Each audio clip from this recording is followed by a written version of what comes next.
Hey guys, so today I guess I've decided to talk about why I kind of classify myself as a chameleon of sorts. For those of you that aren't familiar with the term of someone describing their personality as being a chameleon, basically it's just changing how you act when you're around certain people.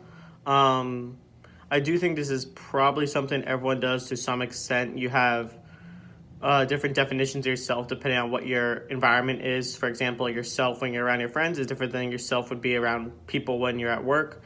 Um, and I'm sure that that's probably normal and fine, but I feel like the way I do it kind of takes it too far. So I am aware of the fact that all this probably isn't healthy or good or whatever. Probably is a sign of needing therapy and to talk to someone, but I'm not going to do that because I'm a terrible person. Um, so pretty much it's one of those things where everyone's like always saying things like, "Oh, you should always be yourself," and have your own sense of values and what you like and dislike, and it's okay to like and dislike different things. But realistically, I'm so far into um, changing how I am around certain people that I've pretty much lost touch with who I am as a person. And sure, that's something I'm not super happy about, but it's also not something where I think it's so wrong I'm gonna go out of my way to try and change it. Um, so I know this is definitely gonna be a more down video. So if you're not up for that, feel free to skip it. No one's watching these anyway, so it doesn't really matter. I figured I would use the vent about how I'm feeling.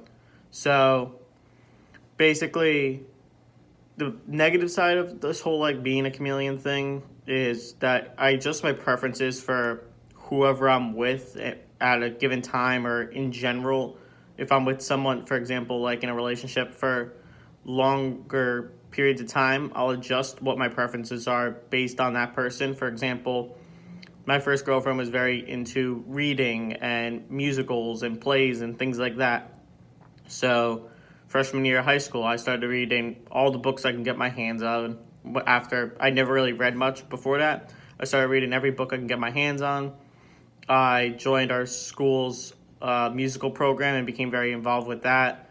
I started watching all kinds of plays and stuff and created a interest in it. And it got to the point where I genuinely don't know anymore if I actually like musicals and plays and reading and things like that, or if those are all things that I like because it reminds me of that person and I made those changes to um, better associate with that person.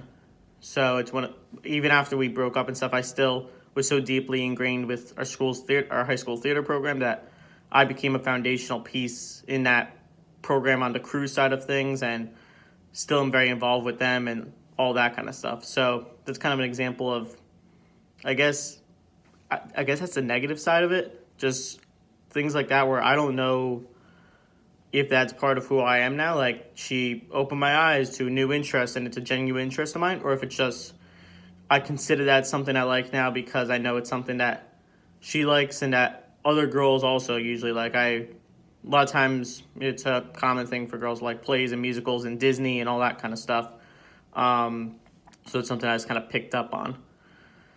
The other side of things would be pretty much the opposite of that, where rather than adjusting myself to be like the people around me and more similar to the people around me, I could also kind of flip a switch and be the person I need to be in a given situation. The most recent example is that kind of came to my mind, or most prominent example, I should say, is when my dog passed away. It was a very hard time for my family. Um, and I was genuinely heartbroken about it, and I still deal with definitely some trauma from it.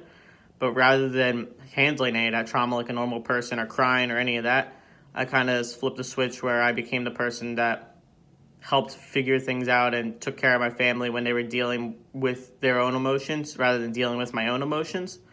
Um, and it became one of those things where since I never dealt with it, I buried it down so deep that it's out of reach and I'm never really plan on properly dealing with it. And it'll just pop up every now and again as something that is in my mind and makes me sad. But rather than properly dealing with it, I kind of decided in that moment, all right, I'm going to be the person that comforts them while they cry and stuff rather than crying myself, and I stuck with that.